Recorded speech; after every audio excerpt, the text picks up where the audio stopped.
Saudara-saudari, marilah kita mendengarkan renungan dengan judul Pergilah dan Beritakanlah, yang berdasarkan pada Injil Matius bab 10 ayat 7. Yesus bersabda, "Pergilah dan beritakanlah, kerajaan Allah sudah dekat." Dalam nama Bapa dan Putra dan Roh Kudus. Amin. Saudara-saudari terkasih dalam nama Tuhan Yesus Kristus. Pada suatu ketika, Yesus bersabda kepada para murid-Nya demikian, "Pergilah dan beritakanlah, kerajaan surga sudah dekat. Sembuhkanlah orang sakit, bangkitkanlah orang mati, tahirkanlah orang kusta, usirlah setan-setan. Kamu telah memperolehnya dengan cuma-cuma, karena itu berikanlah pula dengan cuma-cuma.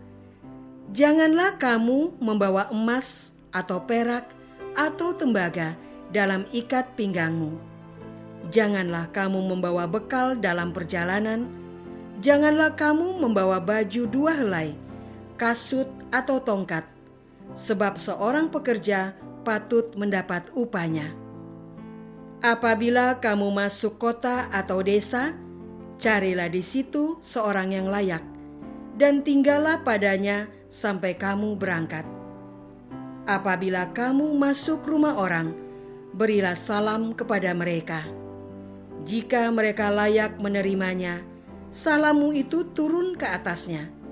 Jika tidak, salammu itu kembali kepadamu. Dan apabila seorang tidak menerima kamu dan tidak mendengar perkataanmu, keluarlah dan tinggalkanlah rumah atau kota itu, dan kebaskanlah debunya dari kakimu." Saudara-saudara terkasih, salah satu murid Yesus yang melaksanakan perintah gurunya adalah Santo Benediktus. Orang kudus ini mengikuti Yesus dengan meninggalkan kehidupan duniawi dan menjadi seorang pertapa yang tinggal di dalam sebuah gua dan mengumpulkan banyak pertapa yang sebelumnya hidup terpisah-pisah.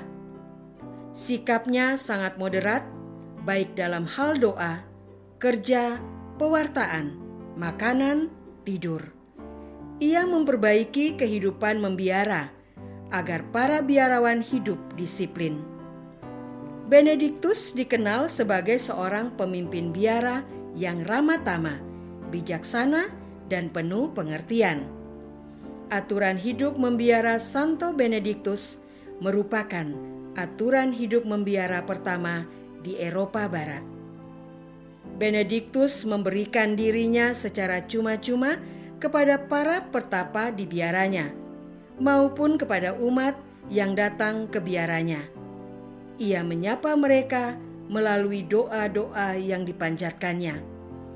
Ia menyembuhkan orang sakit, bukan dengan obat-obatan, tetapi dengan doa dan sapaan. Ia tidak membawa emas atau perak atau tembaga dalam ikat pinggangnya, tetapi selalu memegang kitab suci untuk dibaca dan direnungkannya. Ia tidak membawa baju, kasut atau tongkat, tetapi membawa doa yang menuntun jalannya. Mengikuti Yesus bisa dilaksanakan dalam kesunyian doa dalam biara. Jalan hidup itulah yang dipilih Benediktus sepanjang hidupnya. Saudara-saudara terkasih, perikop hari ini berisi 2 sabda Yesus. Sabda pertama adalah perintah kepada para murid-Nya. Yesus bersabda, "Pergilah dan beritakanlah." Yesus tidak mengusir kita karena kemarahan atau kejengkelan, karena kita berbuat salah. Kata "pergilah" harus diterima sebagai sebuah penugasan. Kita harus pergi ke berbagai tempat di seluruh dunia, ke tempat-tempat jauh yang tidak kita kenal.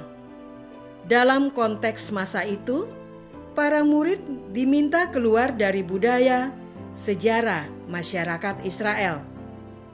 Apa yang harus kita kerjakan setelah pergi? Sabda Yesus, beritakanlah. Sabda Yesus agar kita pergi tidak hanya berarti kita meninggalkan tempat yang lama menuju ke tempat yang baru, tetapi ada suatu perutusan. Apa yang akan kita beritakan kepada orang-orang yang akan kita temui? Sabda Yesus, kerajaan surga sudah dekat. Bagaimana cara memberitakan bahwa kerajaan surga sudah dekat? Bukankah pemahaman itu sulit dipahami orang kebanyakan? Sabda Yesus, sembuhkanlah orang sakit, bangkitkanlah orang mati, tahirkanlah orang kusta, usirlah setan-setan. Dengan melakukan perbuatan baik dalam hidup sehari-hari, kita sudah mewartakan kerajaan surga. Saudara-saudara terkasih, sabda Yesus yang kedua adalah petunjuk yang harus dipegang para murid ketika pergi untuk mewartakan kerajaan surga. Sabda ini terdengar seperti kumpulan larangan. Sabda Yesus, janganlah kamu membawa emas atau perak atau tembaga dalam ikat pinggangmu. Janganlah kamu membawa bekal dalam perjalanan. Janganlah kamu membawa baju 2 helai, kasut, atau tongkat. Kita dilarang membawa benda atau perbekalan yang seharusnya sangat umum untuk sebuah perjalanan. Mengapa? Sabda Yesus, seorang pekerja patut mendapat upahnya. Yesus hendak menekankan bahwa penugasan ini bukanlah bertujuan untuk mencari uang, popularitas, harga diri, jabatan. Semua itu sudah disiapkan bagi kita. Yang perlu kita lakukan adalah ketaatan untuk mewartakan kerajaan surga. Sikap inilah yang dilakukan para misionaris yang bersedia diutus berbagai benua. Pada zaman sekarang, misi yang dijalankan adalah dengan berbagai tindakan sosial melalui pendidikan, karya sosial, pengembangan ekonomi, perhatian ke umat berkebutuhan khusus, pendampingan anak dan remaja, pastoral buruh pabrik. Kerajaan surga harus diwartakan kepada umat yang miskin, tersingkir, dan berkebutuhan khusus. Apakah kita masih sibuk mewartakan diri sendiri? Apakah kita siap diutus mewartakan kerajaan surga? Marilah kita berdoa. Ya Tuhan, kami selalu sibuk mewartakan diri kami sendiri dengan mengumpulkan harta benda, mengejar jabatan, mencari popularitas. Kami tidak mendengarkan tugas dari Yesus untuk mewartakan kerajaan surga. Utuslah Roh Kudus-Mu agar kami siap diutus. Engkaulah Tuhan kami, kini dan sepanjang masa. Amin. Semoga kita semua selalu dinaungi dan dibimbing oleh berkat Allah yang Maha Kuasa. Dalam nama Bapa dan Putra dan Roh Kudus. Amin.